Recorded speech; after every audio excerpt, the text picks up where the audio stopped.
Silakan duduk. Selamat siang Bapak Ibu Saudara yang terkasih dalam Tuhan. Apa kabar Bapak Ibu Saudara? Bersyukur kepada Tuhan hari ini kita boleh bersama-sama beribadah.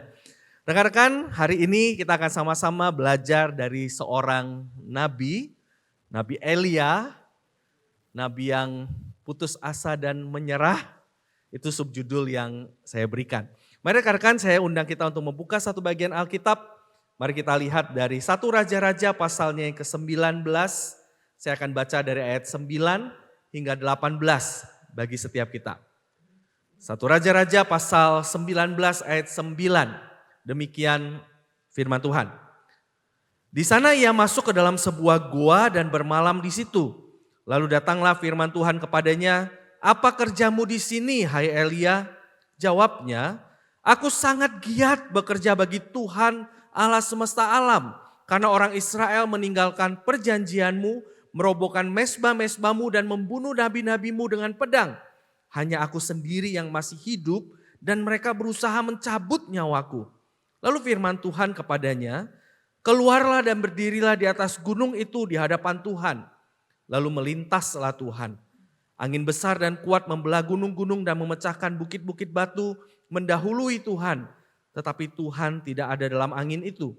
Sesudah angin datanglah gempa, tetapi Tuhan tidak ada dalam gempa itu. Setelah gempa datanglah api, tetapi Tuhan tidak ada dalam api itu. Sesudah api itu datanglah suara embusan yang lembut. Ketika Elia mendengarnya, ia menyelubungi mukanya dengan jubahnya, lalu pergi keluar dan berdiri di pintu gua itu. Datanglah suara kepadanya demikian, "Apa kerjamu di sini, hai Elia?" Jawabnya, "Aku sangat giat bekerja bagi Tuhan, Allah semesta alam, karena orang Israel meninggalkan perjanjianmu, merobohkan mezbah-mezbahmu dan membunuh nabi-nabimu dengan pedang. Hanya aku sendiri yang masih hidup dan mereka berusaha mencabut nyawaku." Firman Tuhan kepadanya, "Pergilah, kembalilah pada jalanmu ke padang gurun Damsyik. Sesampainya engkau di sana, engkau harus mengurapi Hasael menjadi raja Aram. Engkau juga harus mengurapi Yehu cucu Nimsi menjadi raja atas Israel. Dan Elisa bin Safat dari Abel Mehola menjadi nabi menggantikan engkau. Siapa yang luput dari pedang Hasael akan dibunuh oleh Yehu. Siapa yang luput dari pedang Yehu akan dibunuh oleh Elisa.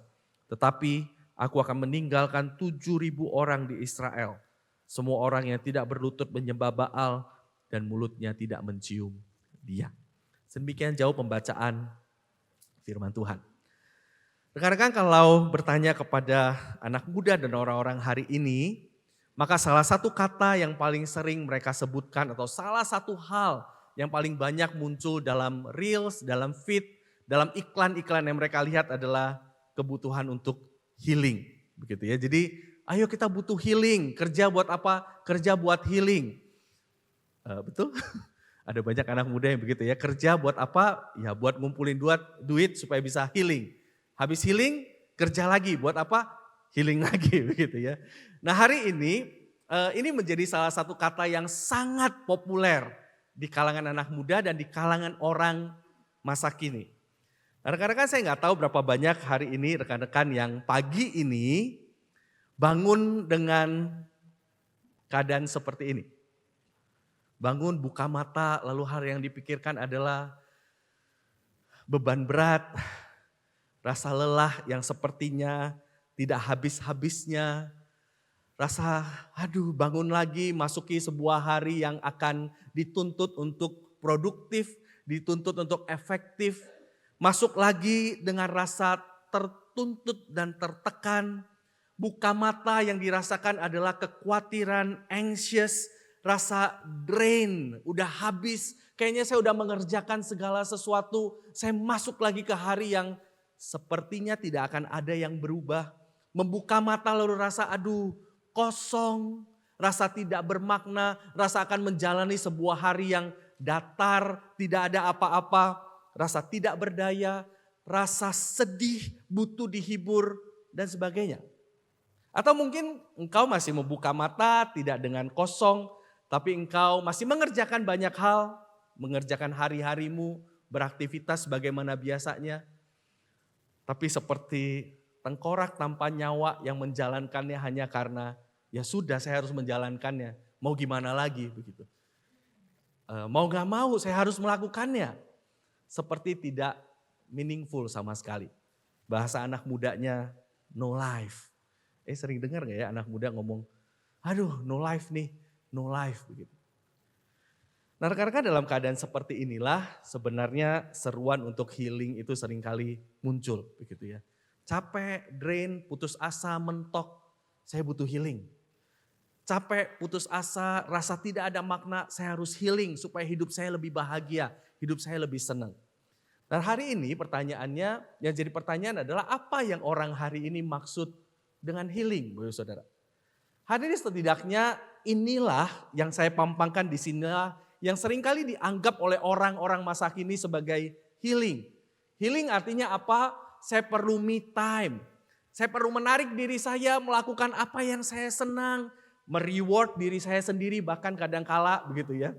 Mereward saya melakukan apa yang saya senang, apa yang saya pengen lakukan. Saya nggak mau ada orang lain. Saya sembunyi di kamar, saya sembunyi atau saya pergi kemana sendirian. Bagi banyak orang itu healing begitu. Atau ada orang yang berkata healing bagi saya adalah makan. Cari makanan, makan sepuasnya, makan sampai ya seneng lah begitu. Kan orang Kristen sering bilang begitu ya. Orang Kristen gak boleh ngapa-ngapain, minum gak boleh. Minum-minum maksudnya begitu ya, minum mabok gak boleh, judi gak boleh, ini itu gak boleh. Ya udahlah apalagi kerjaannya, makanlah begitu. Apakah makan akan buat kita senang? Ya mungkin sebentar, habis makan pusingnya datang lagi. Pusing tegang gitu ya, kenceng karena makan gitu ya. Atau pusing, aduh habis ini kayaknya naik nih, harus cari obat apa, pusing lagi begitu ya. Ada orang hari ini healingnya yang dimaksud adalah cari entertainment. Ada banyak anak muda entertainmentnya adalah nonton, maraton, nonton, konser.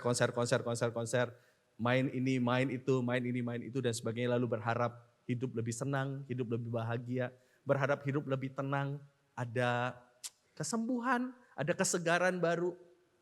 Ada orang yang berkata healingnya adalah tidur hibernasi 36 jam, lalu berharap habis tidur hidup lebih enak. Ada orang hibernasinya adalah shopping, healingnya adalah shopping, belanja ini, belanja itu, beli ini, beli itu. Ada orang yang healingnya adalah traveling. Jalan-jalan dari tempat yang populer sampai tempat yang orang udah gak tahu. Masuk ke hutan begitu ya. Masuk ke padang gurun, entah apa begitu ya. Saya pernah dengar tadi di kebaktian satu saya ngomong, ada orang yang saya tanya liburan kali ini kemana? Ya jalan ke luar negeri kemana? Ke Kenya. Ngapain Kenya? Cari apa di Kenya begitu. Saking semua udah dikelilingin dia cari yang aneh. Kenya gitu. Nah rekan-rekan pertanyaannya adalah apakah dengan melakukan semua ini benar-benar mampu memberikan healing sama kita. Saya gak berkata bahwa semua ini salah, saya gak berkata bahwa semua ini berdosa, enggak. Tentu ini hal yang baik ya kalau kita bisa liburan, bisa makan, bisa menikmati waktu sendiri, bisa belanja, bisa tidur. Saya kira itu hal yang baik begitu. Tapi kalau kita berharap bahwa dengan melakukan semua ini, itu memberikan kelegaan sejati, itu memberikan kesegaran baru, bukan hanya pada tubuh kita tapi pada jiwa kita. Saya kira kita berharap kepada hal yang salah. Karena apa? Saya percaya semua ini tidak ada satupun yang sanggup benar-benar memberikan yang namanya healing itu bagi kita. Lalu kalau demikian, healing seperti apa dong yang sebenarnya kita butuhkan, rekan-rekan? Saya percaya tadi banyak yang senyum-senyum begitu ya. Saya kira capek, mentok, putus asa, hampir menyerah, rasa udah melakukan banyak hal tapi kok gitu-gitu aja. Itu adalah perasaan umum yang bisa dialami oleh banyak orang. Itu mungkin jadi pengalaman kita hari ini. Tapi pertanyaannya ketika itu terjadi, ketika itu menimpa kita, healing seperti apa yang sesungguhnya engkau dan saya butuhkan? Healing seperti apa yang benar-benar akan memulihkan kita kembali untuk jalanin kembali hari-hari kita dengan kekuatan yang baru, rekan-rekan. Nah rekan-rekan, hari ini saya pengen mengajak kita justru belajar dari seorang nabi yang butuh healing. Belajar dari nabi yang hampir menyerah. Belajar dari nabi yang putus asa. Dan bagaimana Allah mengurusi nabi dan memulihkan nabi yang putus asa ini, rekan-rekan. Mari kita belajar dari Elia yang tadi kita baca kisahnya, rekan-rekan.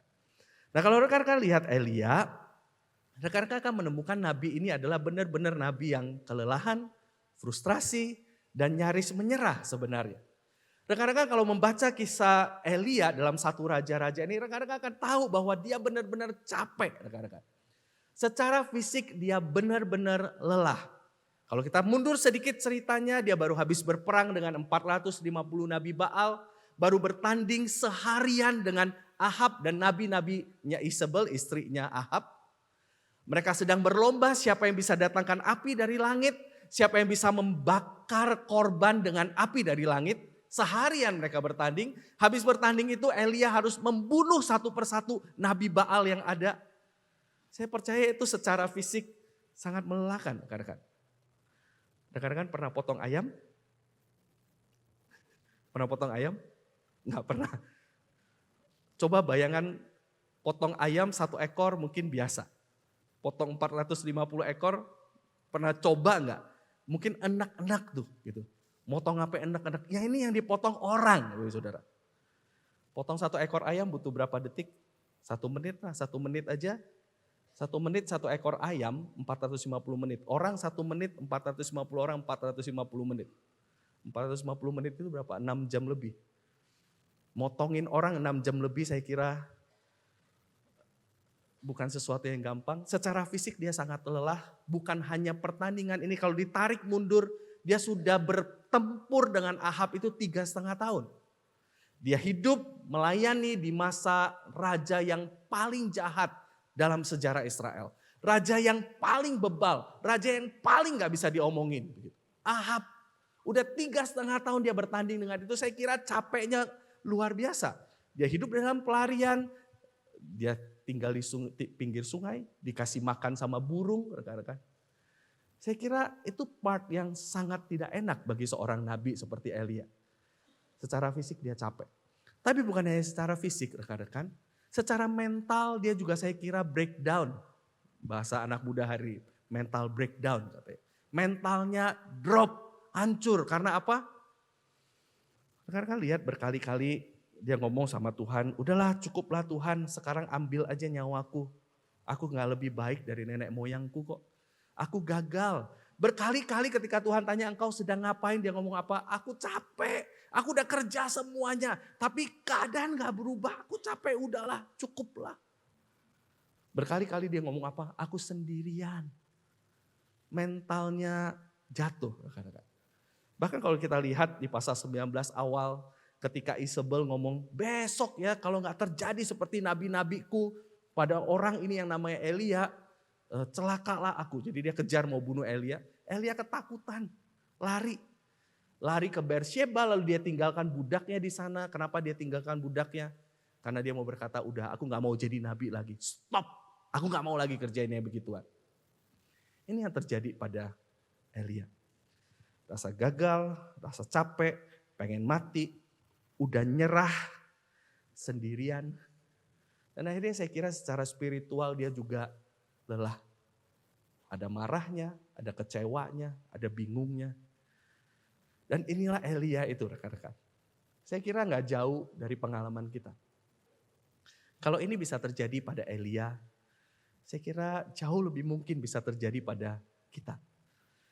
Kalau ini bisa terjadi pada Elia, artinya engkau dan saya tidak imun dari frustrasi, capek, dan putus asa. Rekan-rekan. Pertanyaannya apa yang Elia lakukan di tengah keadaan seperti ini?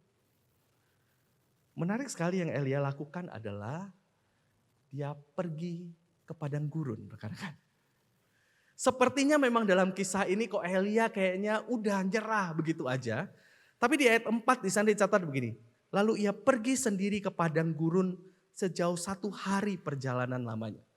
Pergi ke padang gurun dalam sejarah Israel atau dalam pengertiannya orang Israel itu punya meaning yang sangat spesial rekan-rekan.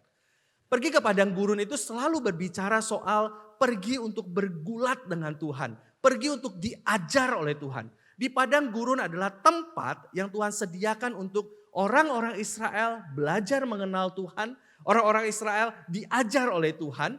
Padang gurun adalah tempat orang Israel berjumpa dengan Tuhan mereka sendiri. Rekan-rekan.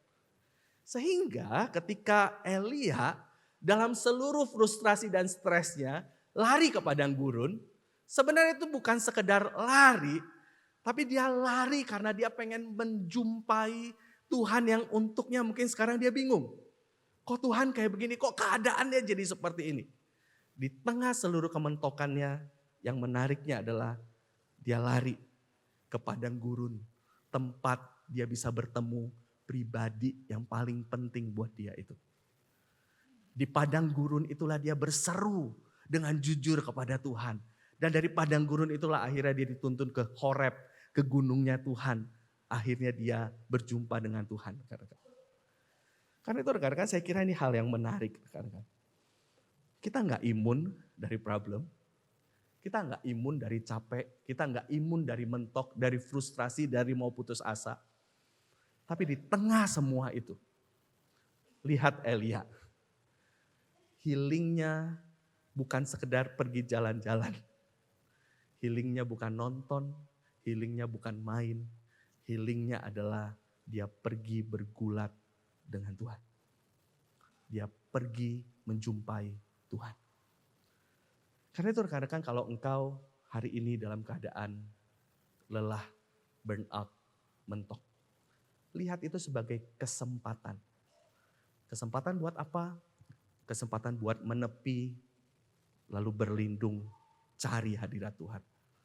Kalau hari ini kau lelah, engkau burn out, engkau mentok, lihat itu sebagai kesempatan. Kesempatan buat apa? Buat bisa datang dengan jujur menceritakan apapun kepada Tuhan. Lihat itu sebagai kesempatan. Kesempatan buat apa? Untuk mengenal Tuhan, untuk mengenal diri, dan izinkan Tuhan membaharui kita. Oke. Ada banyak orang hari ini ketika mentok, kita lari ke tempat lain. Dan kita lupa tempat utama yang sebenarnya kepadanya kita bisa lari adalah Tuhan itu sendiri. Saudara lihat apa yang terjadi ketika Elia lari ke Tuhan. Allah mengurusi Elia. Ketika Elia lari ke Tuhan, Allah merawat Elia.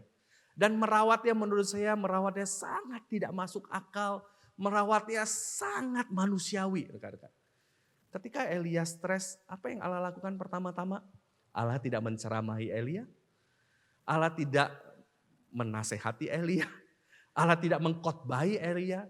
Allah tidak memarahin Elia bahkan pertama-tama. Hal pertama yang dilakukan Allah buat Elia adalah apa?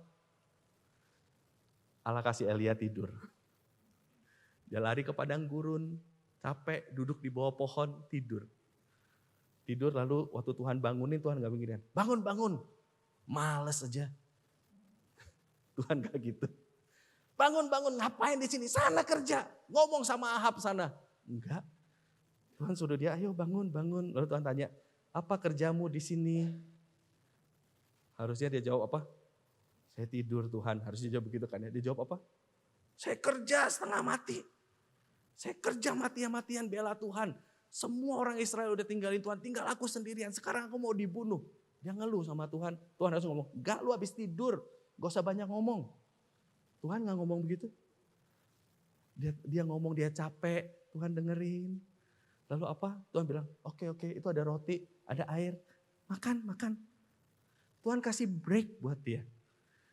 Tuhan tahu dia capek secara holistik. Tuhan kasih dia kesempatan istirahat. Tuhan kasih kesempatan dia tidur. Tuhan kasih kesempatan dia makan. Lalu Tuhan dengerin jeritan hatinya. Tuhan perhatikan. Tuhan tidak hakimi dia. Dan saya kira itu yang menarik. Itu yang Tuhan rindukan untuk engkau dan saya alami setiap kali kita di dalam pergumulan. Tuhan mau kita lari kepada dia karena apa? Hanya ketika kita lari kepada dia lah. Kita akan ketemu dengan Allah yang totally care and totally there.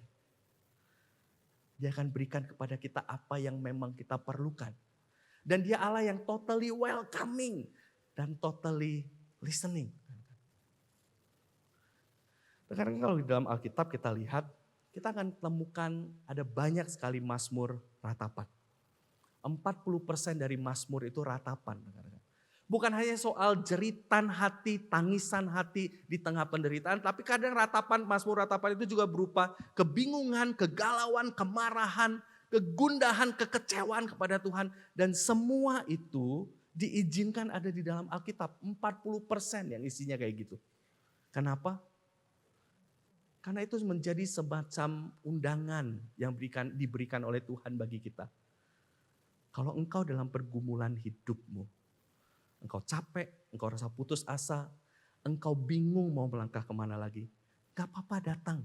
Lihat banyak pemazmur mengungkapkan kebingungannya mereka dengan jujur kepadaku dan aku tidak tolak mereka. Buktinya apa? Mazmur mereka aku izinkan ada di Alkitab sebagai contoh bagi setiap orang percaya hari ini. Rekan-rekan, sekali lagi hari ini kalau engkau capek, engkau lelah, engkau putus asa. Kemana engkau lari? Kemana engkau lari? Adakah Tuhan menjadi tempat, menjadi pribadi yang kepadanya engkau lari, engkau berharap, dan engkau mengizinkan Dia merawat engkau?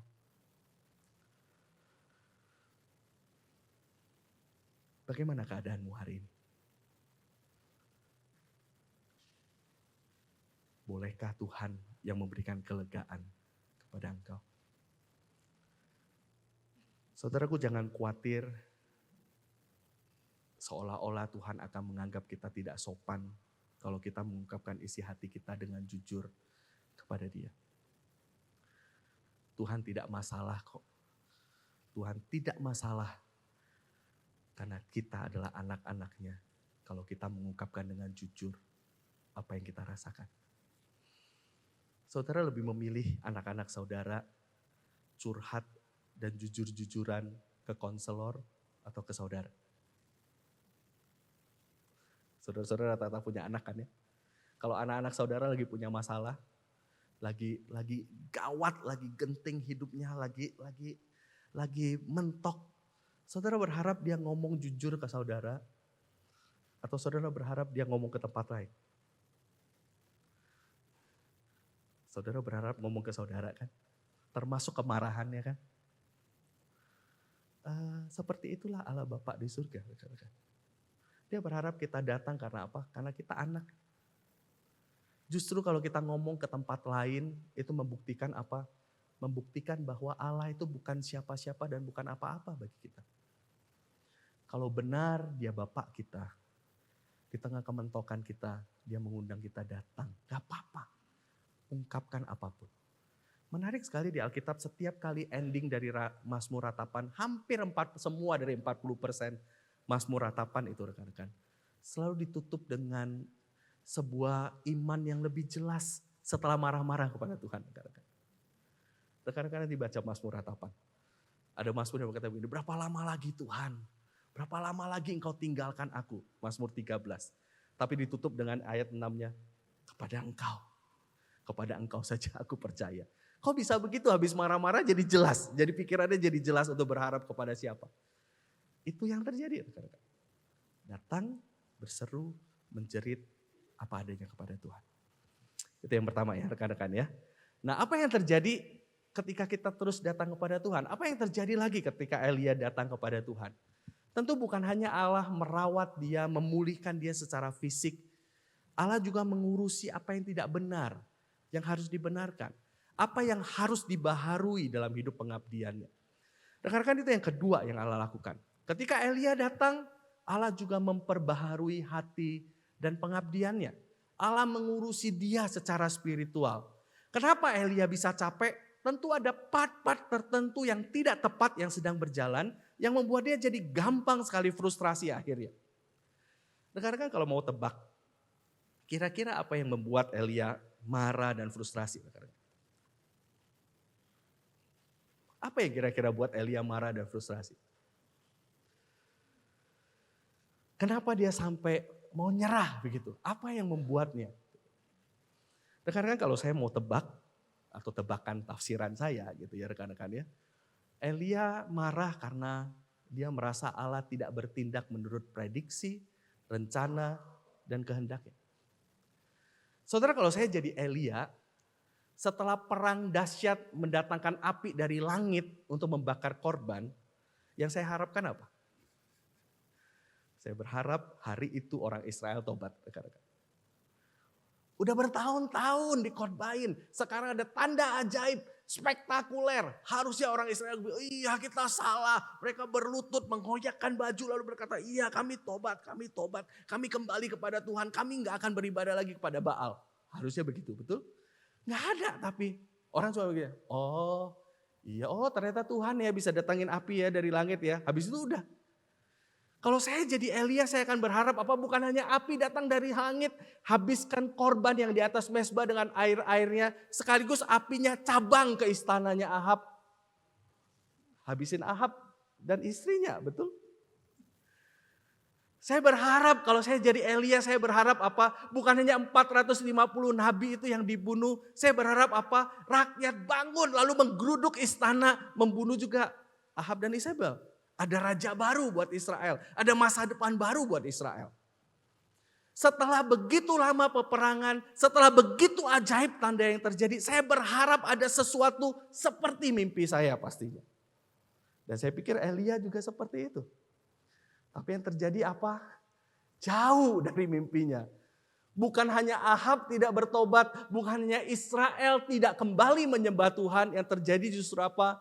Isabel ngomong gini, besok ya kalau gak gua matiin ini orang ya begitu. Loh kok bukannya makin tunduk ini Isabel sama Ahab, kok makin ngelunjak gitu. Dan part itu yang menawarkan hatinya, yang membuat dia ngerasa buat apa lagi aku melakukan semua ini gitu. Toh tidak terjadi seperti yang aku pikirin. Saudara, bukankah seringkali banyak sumber kelelahan di hidup kita juga kayak begitu? Kita punya mau, kita punya pengen, kita berharap ini, kita berharap itu. Tapi sepertinya Tuhan tidak bekerja menurut yang kita harapkan. Lalu kita ngotot-ngototan kepada Tuhan. Tuhan sepertinya tetap pada pendiriannya. Dan kita jadi lelah. Lelah dalam perjalanan hidup kita. Dan saya kira justru itulah yang sedang dihadapkan oleh Tuhan kepada Elia. Tuhan mengurusi akar kelelahannya. Akar di mana dia lupa bahwa dia seorang hamba yang harus hidup menurut keinginan Tuhan yang mengutusnya. Tuhan itulah yang punya rencana, Tuhan itu punya cara, Tuhan itu yang mengatur semuanya. Dan itulah sebabnya Allah menjawab dia dengan ajaib, rekan-rekan. Kalau rekan-rekan lihat bagaimana cara Allah menjawab Elia setelah dia siap diajak ngomong, itu luar biasa loh rekan-rekan. Allah suruh Elia ngapain? Ayo berdiri di gunung tuh, udah sampai Horeb, ayo berdiri di depan gua. Lalu berdiri, lalu Tuhan tanya, kamu ngapain? Dia jawab. Habis itu, oke sekarang tunggu ya, Tuhan akan datang, Tuhan akan menyatakan diri. Lalu apa yang terjadi? Ada angin yang besar sampai katanya memecahkan gunung. Ada api, ada gempa. Tapi di dalam semua itu satu kalimat yang selalu muncul. Tapi Tuhan tidak ada di sana. Apa yang ada di dalam bayangan Elia? Sebagai seorang nabi yang kenal perjanjian lama, dia tahu. Di dalam perjanjian lama salah satu cara Allah menyatakan diri adalah lewat api, angin, gempa. Di gunung yang sama, gunung Horeb, Allah pernah kepada nenek moyang bangsa Israel menyatakan diri dengan api, dengan gempa, dengan guntur yang menggelegar. Sampai bangsa Israel gak berani maju di kitab Ulangan. Gak berani maju dan bilang, di kitab Keluaran, Musa kamu aja naik, nanti kami mati. Kamu aja yang naik, biar Tuhan ngomong lewat kamu ngomong ke kita. Dia tahu itu, dia tahu Tuhan menyatakan diri seperti itu dalam sejarah Israel. Tapi kenapa di sini, kali ini, kok katanya api gak ada Tuhan, angin gak ada Tuhan, gempa gak ada Tuhan. Lalu tiba-tiba apa? Lalu ada angin sepoi-sepoi lembut. Still small voice. Lalu Elia langsung menutupi wajahnya karena dia tahu sekarang Tuhan hadir. Kenapa harus still small voice? Bandingkan dengan api, gempa, angin yang menghancurkan gunung, memecah batu. Kenapa sekarang still small voice? Suara yang lembut itu. Kenapa? Saya kira Tuhan sedang ngomong sama Elia begini. Aku Allah yang berdaulat penuh. Aku bukan Allah yang ada dalam kotak dan engkau bisa kotakkan. Aku adalah Allah, aku bisa bekerja, aku bisa menyatakan diri. Aku mau menyatakan diri dengan apapun sesukaku. Aku bisa muncul dalam api, aku bisa muncul dalam gempa, aku bisa muncul dalam angin hebat, aku bisa muncul secara spektakuler. Tapi aku juga bisa biasa-biasa aja. Aku punya caraku sendiri. Kalaupun aku tidak bekerja menurut caramu, itu bukan berarti aku tidak bekerja, Elia. Aku tetap bekerja, aku menggenapi janjiku walaupun tidak seperti caramu. Tidak seperti yang kau pikirkan. Allah bekerja dengan cara apapun, termasuk cara yang paling biasa. Sepoi-sepoi. Tidak spektakuler, sepertinya tidak menghancurkan, sepertinya tidak punya daya ledak dan daya hancur apa-apa. Tapi dia tetap bekerja. Saudaraku, itulah sebabnya setelah Tuhan ngomong sama Elia, Tuhan suruh Elia lakukan apa? Lakukan hal biasa sebenarnya. Pergi ulapin Hasael, pergi urapin Yehu, pergi urapin Elisa. Kenapa? 3 orang inilah yang nanti akan menghabisi Ahab, Isabel dan keluarganya. 3 orang ini yang nanti akan berurusan dengan mereka. Lalu ketika Elia terus berbicara soal dia sendirian Tuhan bilang apa? Ada 7.000 orang. Kamu selalu pikir kamu sendirian? Enggak, ada 7.000 orang. Aku bekerja kok, kamu gak lihat tapi aku kerja. Ada 7.000 orang yang tetap setia kepada Tuhan. Saudaraku, ini yang Tuhan ajarkan kepada Elia. Aku Tuhan. Aku punya cara kerjaku sendiri. Aku punya waktuku sendiri. Aku punya kisahku sendiri. Dan aku akan menggenapi apa yang aku inginkan pada waktunya. Saudaraku, saya kira ini part yang berat. Tapi ini yang lebih penting untuk kita pegang. Sehingga kita bisa menjalani hidup di dunia ini dengan lebih ringan. Kadangkala kita jadi berat karena kita pengen mengontrol apa yang kita tidak bisa kontrol. Betul ya? Hidup jadi berat karena kita pengen memastikan apa yang tidak di tangan kita. Biarlah Tuhan yang mengatur apa yang dia harus atur. Kita menjalankan apa yang kita harus jalankan. Itu yang membuat kelelahan, akar kelelahan itu dibereskan. Karena kan tapi Elia tidak seorang diri sebenarnya. Di perjanjian baru ada seorang Elia yang lain. Elia yang lain itu bernama Yohanes Pembaptis. Yohanes Pembaptis pernah satu kali datang mengutus murid-muridnya ketika dia sudah dalam penjara. Dia mengutus murid-muridnya ke Tuhan Yesus lalu nanya, engkaukah yang dinantikan itu atau kami harus tunggu yang lain lagi? Engkaukah yang dijanjikan itu atau kami harus tunggu yang lain lagi? Pertanyaan itu membingungkan ketika kita baca Alkitab. Kenapa Yohanes Pembaptis tiba-tiba nanya begitu? Bukankah di kitab Yohanes dia yakin banget ini Mesias dari Allah? Bukankah dia yakin banget ketika dia ngomong sama murid-muridnya, ini anak Allah yang menanggung dosa dunia, ikut dia. Bukankah dia yakin banget di awal perjalanannya? Kenapa waktu dia di penjara, Yohanes ini mulai bingung. Lalu ngutus orang nanya, engkaukah itu Yesus, engkaukah atau kami harus tunggu yang lain?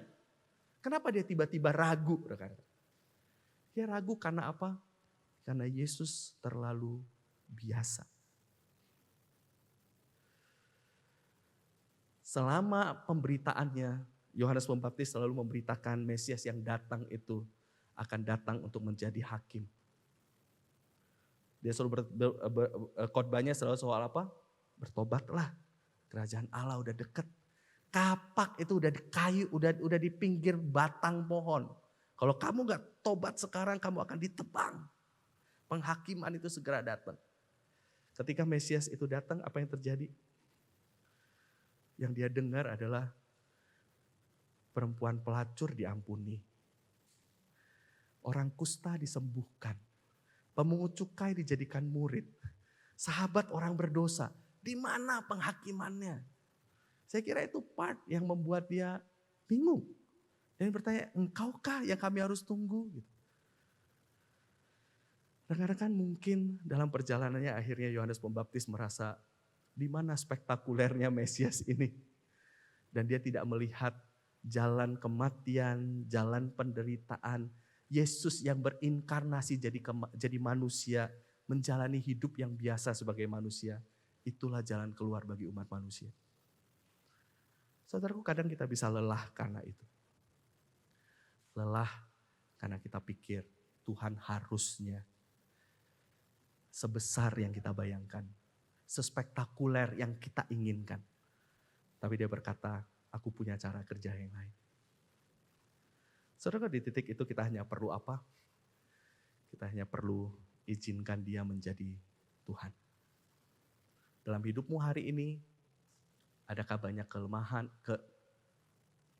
adakah banyak kemandekan, kemarahan, kelelahan, frustrasi dan putus asa terjadi karena engkau merasa Tuhan tidak bekerja menurut caramu dan waktumu? Jika itu yang jadi sumber kelelahanmu hari ini, izinkan saya memberitahumu. Izinkan Tuhan bekerja menurut caranya dan waktunya. Jangan kontrol apa yang engkau dan saya tidak bisa kontrol. Percayalah kepada Tuhan dan izinkan dia menjadi Tuhan. Jangan ambil bagian dia. Marilah kepadaku semua yang letih, lesu dan berbeban berat, kata Tuhan. Aku akan memberikan kelegaan kepadamu.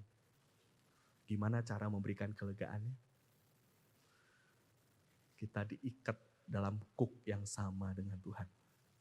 Membiarkan dia yang menuntun kita jalan sama dia. Bukan kita yang atur dia yang atur kita.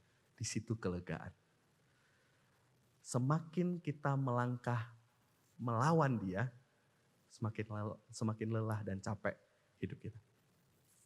So, trust God and let God be God.